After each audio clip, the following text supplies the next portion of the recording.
Good morning students. एक normal query हमारे पास आती है, बच्चा हमसे पूछता है, जो हमारे बैच में आता है कि सर मुझे कोई ऐसा कोर्स आप बताओ जो हमें बहुत ज़्यादा इनकम दे, जो हमें अमीर बना दे या हमें एक रिच पीपल बना दे। नॉर्मली ऐसा बच्चा भी सोचता है, उसे लगता है कि ऐसा हम कोई कोर्स ज्वाइन कर लें जिससे हम क्या हो जाए, ओवर द नाइट हम रिच हो जाएं या उस कोर्स को करने के बाद रिच हो जाएं। तो my opinion is, my advice to you is, बेटा ऐसा कोई कोर्स ही नहीं है जिसको करने के बाद आप अपने आप को रिच फील करो या अपने आप को ये बोलो कि मैं सबसे अलग हो गया। उस कोर्स को करने के लिए आपको टाइम देना पड़ेगा, उसमें आपको स्किल सीखनी पड़ेगी। और आजकल के टाइम पे मेरे पास जो स्टूडेंट्स आते हैं जिनकी भी हम जॉब प्लेसमेंट लगवाते हैं, अगर यहाँ पे हमारे पास एवरेज 100 स्टूडेंट्स इन ईयर आते हैं तो उसमें से 80 स्टूडेंट या 70 स्टूडेंट ही अच्छी जॉब को कर पाते हैं। रीजन ये नहीं है कि 30 स्टूडेंट को हमने पढ़ाया नहीं है, 20 स्टूडेंट को हमने पढ़ाया नहीं। उन 20-30 स्टूडेंट ने सिर्फ आके अपना टाइम वेस्ट किया और उन्होंने एक फॉर्मेलिटी के टाइप के कि हमने तो ध्रुव सर का कोर्स ज्वाइन कर लिया है और हमें जॉब की कोई टेंशन नहीं, क्योंकि सर ने हमको बोला है। तो लेट मी क्लियर, ऐसा कुछ भी नहीं है। अगर आप कोई कोर्स ज्वाइन करते हो और उसमें जो स्किल्स आपको सिखाई जा रही है उस स्किल को आप नहीं समझ पाते हो, उस स्किल से आप ये नहीं समझ पाते हो कि उस स्किल्स की कॉर्पोरेट में क्या वैल्यू है, उसको मैं कैसे अप्लाई करूंगा, तो आप कोई भी कोर्स अगर ज्वाइन करोगे ये सोच के कि सिर्फ उस कोर्स को ज्वाइन करने के बाद I will become a rich person और I will get a good salary, ऐसा नहीं है। तो एक छोटा सा कॉन्सेप्ट आप फॉलो कर सकते हैं। अगर आप 12th पास आउट हैं और आपका फाइनेंशियल बैकग्राउंड ठीक नहीं है, मेरे पास ज़्यादातर बच्चे जो आते हैं वो 12th पास आते हैं, उनका फैमिली बैकग्राउंड इतना स्ट्रांग नहीं है कि वो बहुत महंगा कोर्स कर पाएं। उनका सीधा ऑब्जेक्टिव होता है कि सर आप हमें कोर्स कराइए और हमारी जॉब लगवाइए। मैं पूरी हेल्प करता हूं कि बच्चों की मैं जॉब लगवाऊं, और बच्चा जब जॉब करता है तो उसके बाद जो सेविंग्स को करता है उसके बाद वो मन चाहा अपना कोर्स कर सकता है, हायर स्टडीज कर सकता है, बीबीए एमबीए कर सकता है, बीकॉम कर सकता है, सीए सीएमए कर सकता है, फॉरेन का कोई भी डिप्लोमा डिग्री कर सकता है। उसमें जो आपको बेसिक चीज है आपको समझनी है दोस्तों, जरूरी नहीं है कि आप जब एक वेल्दी पर्सन या जब आपके पास बहुत सारी सेविंग हो जाएगी तभी आप अपने ड्रीम्स को पूरा करो।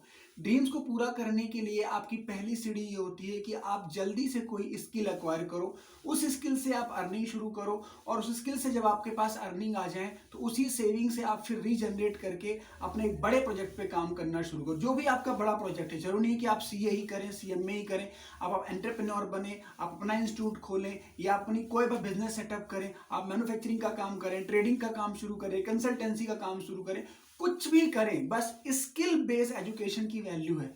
मैं अगेन आपको बताता हूं, आजकल इंडस्ट्रीज में कोर्स नहीं स्किल ओरिएंटेड कोर्स की ही वैल्यू है। अगर आप कहीं भी ज्वाइन करते हैं और आप स्किल एक्वायर नहीं कर पाते हैं तो डोंट फॉरगेट, आपको उस कोर्स से पैसा नहीं मिलेगा। तो मैं आपको छोटी सी एडवाइस वीडियो के थ्रू देना चाह रहा हूं, वो ये है कि जरूरी नहीं है कि रिच बनने के लिए हमें बहुत सारा अर्न करना हो। आई रिपीट, रिच बनने के लिए जरूरी नहीं है कि आपका इनफ्लोस बहुत ज्यादा हो। अगर आप अपने आउटफ्लो पे कंट्रोल कर लेते हैं, मतलब जो आपके खर्चे हैं, जो आपके पहनने ओढ़ने सजने संवरने के खर्चे हैं, सबसे ज्यादा अगर कोई पर्सन आज की डेट में स्पेशली जो शहरों में रह रहा है उसका सारा पैसा जो आजकल जा रहा है नए नए फूड, नए नए पहने, नए नए कपड़े, नए नए इलेक्ट्रॉनिक डिवाइसेस, मोबाइल, ये सब लेने में उसकी सेविंग उड़ती जा रही है। तो बस आप मेरी छोटी सी एडवाइस फॉलो कर लो। ये वीडियो मैंने एक बहुत ही टाइम फ्रेम के बाद बनाई है, ये सोच के कि मेरे पास रिपीटेटिव ये क्वेरी क्यों आती है कि सर हमें एक ऐसा कोर्स बताओ जिससे हमें बहुत सारे पैसे मिले। आप अपनी इनकम को, कंजम्पशन को कम करके भी बढ़ा सकते हैं दोस्तों।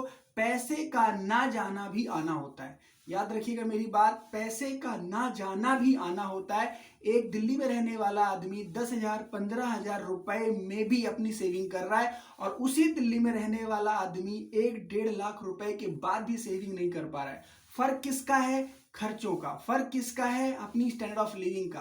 फर्क किसका है? ईएमआईज का। हम इतनी ईएमआईज में बंध गए हैं, हमने हर चीज अपने घर पे मंगाना शुरू कर दिया, क्योंकि आजकल बिजनेस नेटवर्क ऐसा है, घर बैठे आपको कंपनी खाना खिला रही है, सामान दे रही है, लग्जरी चीज दे रही है, आप लेते जा रहे हो और आपकी सेविंग सारी खत्म होती जा रही है। तो दोस्तों मेरी बात मान के चलो, मेरी छोटी सी एडवाइस एक बार फॉलो करके देखो।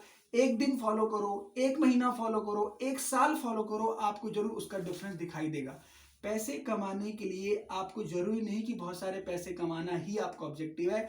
एक बार जितनी भी अर्निंग आपकी हो रही है उसमें से अपनी प्रोपेंसिटी टू कंज्यूम को कम करके प्रोपेंसिटी टू सेव को एक बार बढ़ाना शुरू करो, आपको लगेगा yes you are going to become a rich person. तो छोटी सी एडवाइस थी मेरी, खर्चों पे कंट्रोल करो, आउटफ्लोज पे कंट्रोल करो, एक अच्छा बजट बनाओ, एक अच्छी सेविंग इन्वेस्टमेंट प्लान बनाओ और इस तरीके से अच्छी लाइफ जियो। जरूरी नहीं है कि हम दुनिया के बहकावे में आके ब्रांडेड चीजें खरीदें, ब्रांडेड चीजें खाएं, ब्रांडेड चीजें दिखाएं, ऐसा कुछ नहीं है। सोसाइटी को खुश करने के चक्कर में अपनी हैप्पीनेस को नहीं खोना आपको, जिसमें आपको सेटिस्फेक्शन मिलती है वो आप उसको इस तरीके से कंटिन्यू करो, राइट। लेकिन again I am repeating, propensity to consume को कम करो, प्रोपेंसिटी टू सेव को इंक्रीज करो और देखना आप एक बहुत अच्छी लाइफ सरवाइव करेंगे और आपको लगेगा कि यस, जब भी आपको फाइनेंशियल नीड की जरूरत होगी तो आपके पास वो फंड अवेलेबल होगा, क्योंकि आपने इस वीडियो के माध्यम से मेरी एडवाइस फॉलो की होगी।